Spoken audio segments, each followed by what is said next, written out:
আসসালামু আলাইকুম। আমি ইঞ্জিনিয়ার সাজ্জাদ। আমার বাসা বাড্ডাতেই।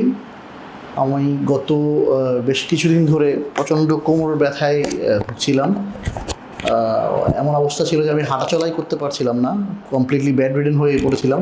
তো গত শুক্রবার আমি প্রথম ফিজিও সেবাতে আসি এবং ওনাদের ফিজিওথেরাপি যে সেবাটা এটা আমি নিই। আমি এর আগেও আমার এই কোমরের ব্যথার প্রবলেম বেশ অনেক বছর, প্রায় 20 বছরের প্রবলেম। এর আগেও আমি বেশ কয়েক জায়গায় ফিজিওথেরাপি নিয়েছি, কিন্তু ফ্র্যাঙ্কলি স্পিকিং ফিজিও সেবায় যেই সার্ভিসটা পেয়েছি, ওনারা যেই স্টাইলে বা যেই পরিমাণ সেবাটা দেন, যেভাবে থেরাপিগুলো দেন, কমেন্ডেবল। আমি খুবই হ্যাপি ওনাদের সার্ভিসে, এবং আমি স্ট্রংলি রিকমেন্ড করব যাদের প্রবলেম আছে, বিশেষ করে পেইন রিলেটেড প্রবলেম, তারা ডেফিনেটলি এখানে সেবাটা নিতে পারেন। Thank you.